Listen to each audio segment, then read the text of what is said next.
Hey guys, and welcome to Pirate Hunter Trophy. Today we will check a full recap of the new Season 3 Demon Slayer. Want to find out how Tanjiro levels up in this new season? Stay tuned. The episode begins as we see the extent of the conflict, which shocks Kakushi as they traverse the wreckage of Yoshiwara. They then climb over a roof to find Tanjiro, Inosuke, Zenitsu, and Nezuko. At another place, the sickly Kagaya is ecstatic to learn that an upper rank has been murdered for the first time in a century. He interprets this as a sign that the present generation of demon slayers will soon capture Muzan Kibutsuji and that fate is about to change significantly. When Akaza finds himself within the Infinity Castle, he understands that the demon slayers had killed an upper rank demon due to his summoning. He leaves the apartments and plunges to the lowest levels of the other dimension, where he lands after flying through a sizable palace with a water garden. Akaza is caught by a moving platform and raised as the castle starts to move. The demon is taken high above the shifting chambers, and several enormous doors open as they feel his presence. He then finds himself going through an eternally huge maze-like area of pillars. Akaza is brought to a platform in front of the Biwa lady who rules the castle when suddenly a Biwa strum can be heard. A voice inside an elaborate pot next to him on the platform recognizes Akaza as he watches and comes to the surface. It had been 90 years since he had last seen him, says the Jin-like demon with childish hands and a bloated physique, who is happy to see him well. Gyoko, upper rank 5 of the 12 Kizuki, annoys him by expressing his concern that Akaza might have perished. A frightened and wary demon comments on Gyoko's poor sense of timing while crouching away from them. Higher rank 4 Hantengu claims that it has been 113 years since their last summons before shouting hysterically about the odd amount of years. As the Biwa woman responds that Muzan has not arrived, Upper 3 inquires about Upper 1's location because he doesn't think he was slain. Akaza is abruptly addressed in a happy voice. The demon upper rank 2 places his hand on his subordinate's shoulder as the Infinity Castle grows darker due to his presence and inquires if he is worried about him since he was worried about his cherished friends. Gyoko welcomes the demon Doma. Doma responds by complimenting Gyoko on his new pot and saying that a previous pot he was given now has a woman's severed head on top as decoration. Gyoko praises Doma for his originality. Akaza, incensed at being touched, commands Doma to raise his arm. As Doma turns to face him, Upper 3 repeats the command and strikes off his superior's lower jaw. Doma quickly treats the severe wound despite Hantengu's fear and subtly remarks on the punch's increased force compared to the last time, which only serves to enrage Akaza further. The Biwa woman responds to Akaza's query by saying that Upper 1 was called before them and is now listening to them. Higher rank 1, a samurai-like demon named Kokushibo, declares that he has been present the entire time before alerting them that Muzan has finally come. He can be seen kneeling in the distance when he glances at the platform's edge. Muzan, utilizing chemistry equipment for personal experiments, appears above the upper ranks at the Infinity Castle ceiling and informs them of Gyutaro's passing and the upper ranks' missing numbers. Doma asks Muzan if he wants him to gouge his eyeballs as atonement after apologizing for introducing the former top 6 to the 12 Kizuki. The demon progenitor disputes his penance and angrily asserts that he foresaw Gyutaro's impending defeat.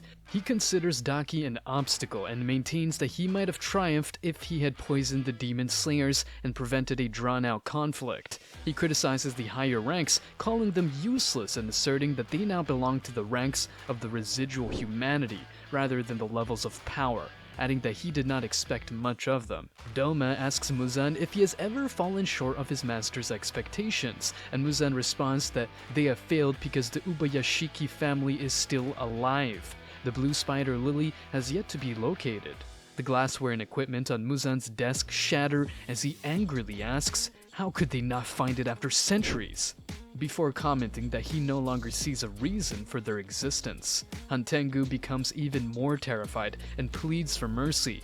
Akaza, who is aware of his recent failure, sits silent. Kobushibo admits his incapacity to counter him and says that Ubayashiki has done an excellent job of concealing himself.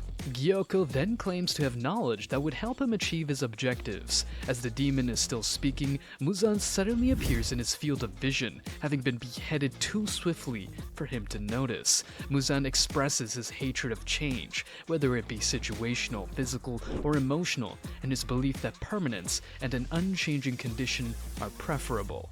Gyoko adores being caressed by his owner and concurs with him even if he is a severed head. While listening to Upper Five's memories, Muzan expresses his ire at the upper rank's first change in 113 years and asks that Gyoko always provide him with unconfirmed information. Muzan drops his head and addresses the higher ranks once more, urging them to battle with greater haste because he had been too forgiving of them as the Biwa demon manipulates Gyoko's gravity. Gyoko is instructed to accompany Hantengu to the designated spot after verifying his information before doors open and block his view. Gyoko grumbles at being joined on his task while Hantengu complies. Doma then appears next to him and inquires as to what knowledge he possesses to accompany him. Gyoko does not respond. Afterward, enraged that Doma would try to join a mission against Muzan's orders, Akaza approaches from behind Doma and cuts off the top of Upper Two's head. In that split second, they are shocked when Kokushibo cuts off Akaza's limb and chastises him for constantly engaging in combat with other demons. Akaza ought to place higher if he wants the upper hand. Doma, however, only mocks him while pointing out that despite being younger, he is a rank higher. Kokushibo wishes Akaza luck after the latter tells him that he would kill and overtake him one day. Everyone departs, leaving just Doma, who sighs and is teleported home by the Biwa demon behind. The scene shifts to a flashback where Sumiyoshi speaks to his father, a demon slayer wearing the same Hanafuda earrings as Tanjiro.